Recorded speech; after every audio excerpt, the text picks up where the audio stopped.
आज हम एक ऐसे केस की बात करने वाले हैं जो है तो बहुत दुखद, लेकिन ये हमें घरों की सुरक्षा और उसमें होने वाली चूकों के बारे में कुछ बेहद जरूरी सबक सिखाता है। कहानी शुरू होती है दक्षिण पूर्वी दिल्ली के एक घर से, जहां एक भयानक जुर्म सामने आता है। लेकिन जिस तरह से इसे अंजाम दिया गया, उसने जांच की दिशा ही बदल कर रख दी। जो पीड़ित थी वो महज 22 साल की एक आईआईटी ग्रेजुएट थी और एक सीनियर ब्यूरोक्रेट की बेटी। जाहिर है इस वजह से ये केस और भी ज्यादा हाई प्रोफाइल बन गया। जब पुलिस मौके पर पहुंची और जांच शुरू की तो उन्हें जबरदस्ती घर में घुसने का कोई निशान नहीं मिला। ना कोई टूटा दरवाजा, ना कोई टूटी खिड़की।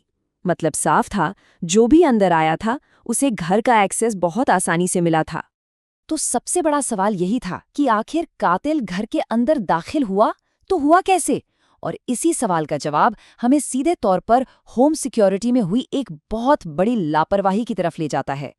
तो चलिए अब जरा इस कहानी के मुख्य संदिग्ध पर नजर डालते हैं और समझते हैं कि उसका परिवार से क्या कनेक्शन था, क्योंकि कहानी की सबसे अहम कड़ी यहीं से जुड़ती है। पुलिस की जांच की सुई 19 साल के राहुल नाम के लड़के पर आकर रुकती है। और ये राहुल कोई अजनबी नहीं था, बल्कि वो इसी घर में पहले काम कर चुका था और उसे इस घटना से ठीक 1 महीने पहले ही नौकरी से निकाला गया था। इस टाइमलाइन से पूरी तस्वीर एकदम साफ हो जाती है। राहुल को एक जान पहचान वाले के रेफरेंस पर काम मिला।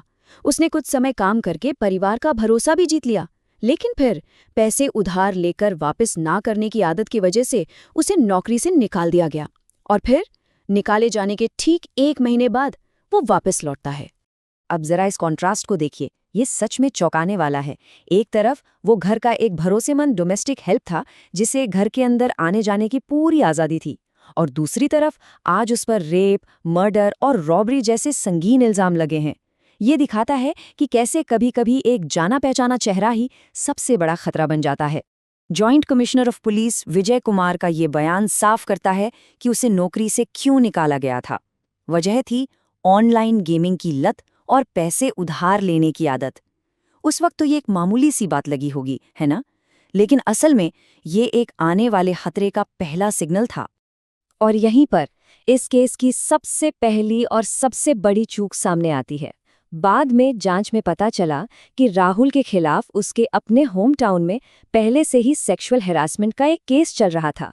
सोचिए, एक ऐसी जानकारी जो अगर वक्त रहते मिल जाती तो शायद यह हादसा कभी होता ही नहीं। तो ये हमें सीधे ले आता है उस पॉइंट पर कि आखिर सुरक्षा में एक के बाद एक चूक हुई कहाँ जिसने इस भयानक अपराध को होने दिया।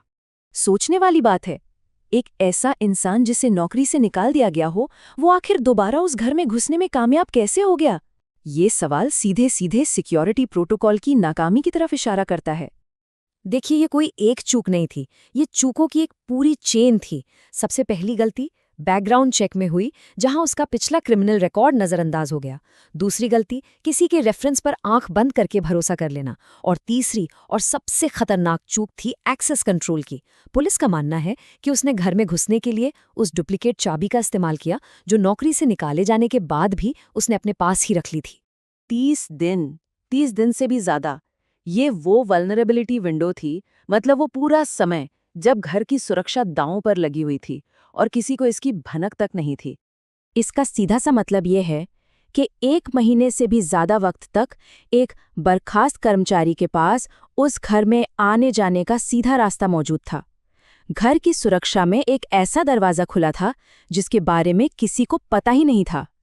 तो अब सवाल ये है कि इस पूरे मामले से हम क्या सबक सीख सकते हैं? घरेलू सुरक्षा को लेकर ऐसी कौन सी बातें हैं जो हमें हमेशा ध्यान में रखनी चाहिए? देखिए, ये कहानी सिर्फ एक परिवार की नहीं है, ये एक आईना है जो हम सबको दिखाता है कि हमारे घरों की सुरक्षा में कितनी बड़ी बड़ी दरारें हो सकते हैं, जिन्हें हम अक्सर नज़रअंदाज कर देते हैं। तो यहाँ से कुछ बहुत ही बुनियादी सिद्धांत सामने आते हैं।